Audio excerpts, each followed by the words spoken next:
Hello there, ladies and gentlemen, boys and girls. Welcome back to another adventure video. Today we'll be visiting Fort Charlotte like you've never seen before. But first, let's get into some facts.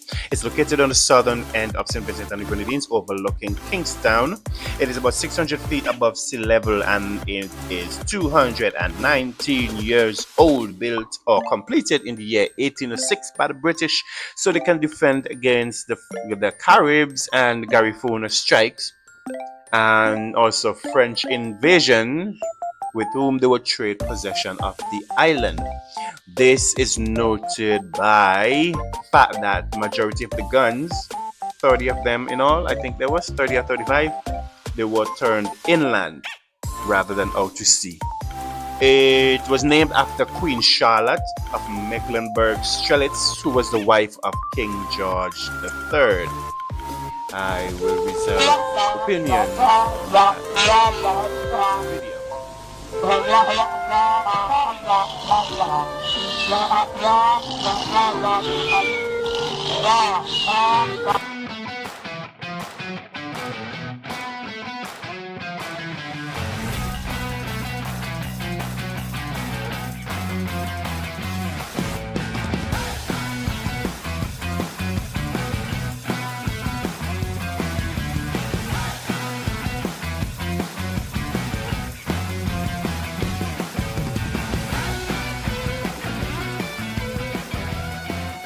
Fort Charlotte was repurposed for many different uses, including a poor home, a prison for females, a leper colony, and a mental asylum.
The king and his men stole the queen from her bed and bound her in her bone.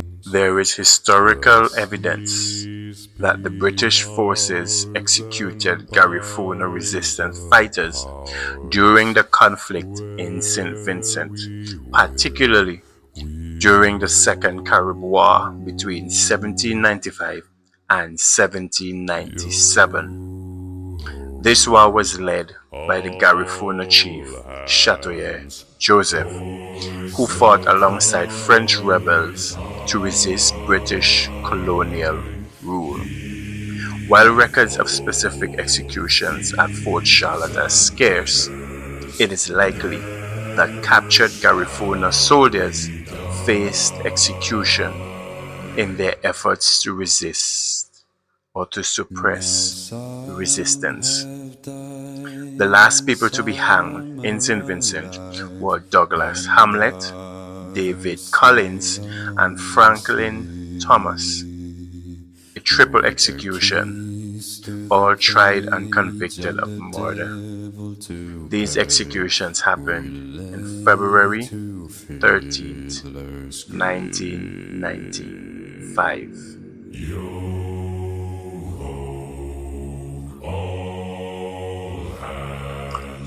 Stories of spirits lingering near execution sites, whispers of the condemned, and eerie nighttime encounters have become part of local legend. Some believe that the spirits of those executed still roam, unable to find peace.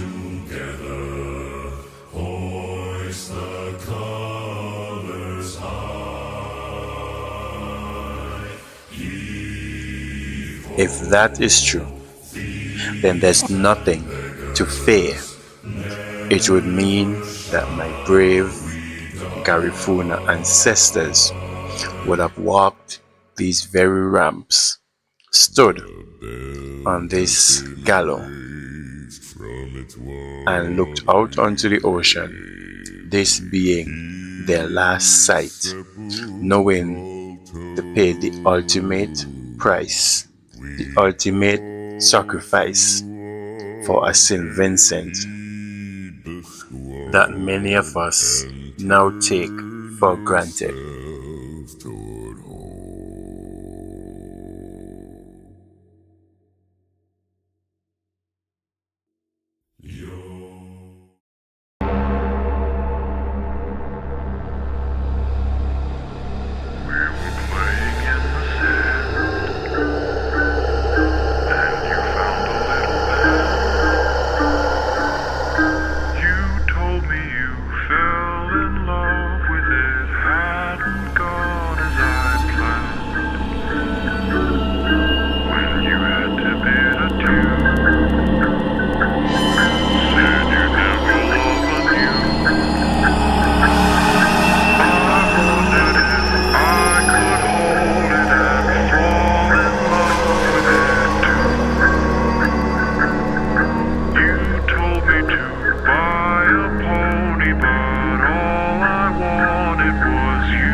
There once was a ship that put to sea. The name of the ship was the Billy of Tea.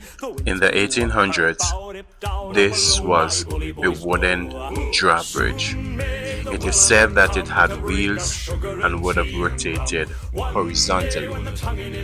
Another villager suggested that it would have opened up vertically through the middle.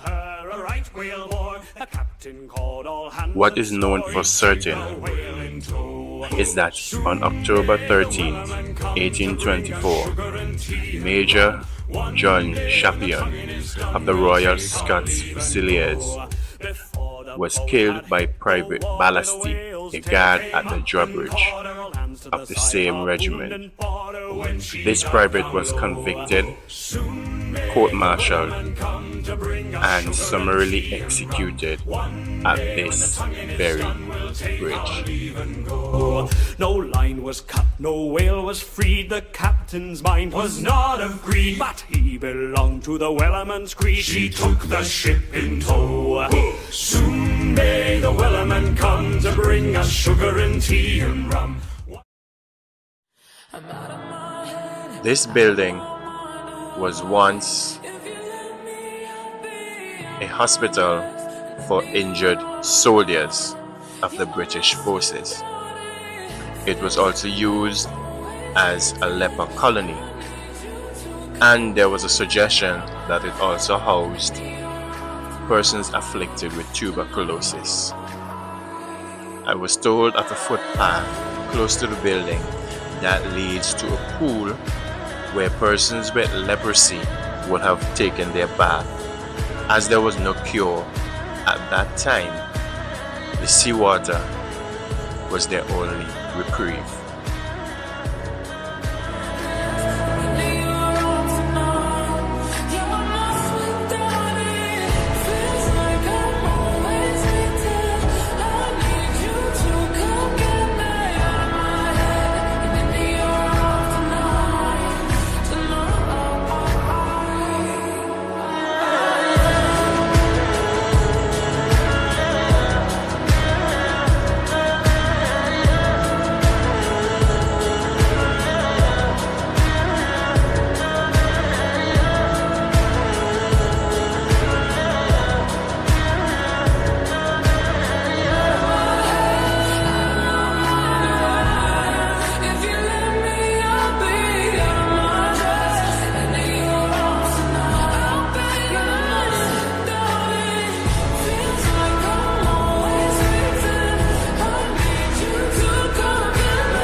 I'm out of my head, out of my mind, oh, if you let me, I'll be on my dress and into your arms tonight. Yeah, I'm lost without it. Feels like I'm always waiting. I need you to come get me out of my head and into your arms tonight, tonight.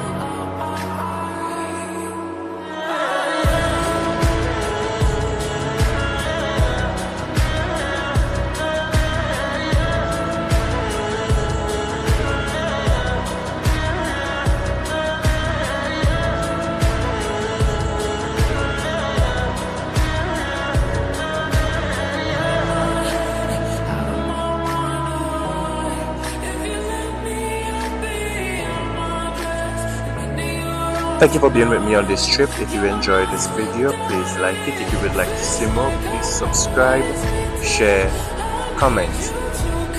As usual, see you in the next one.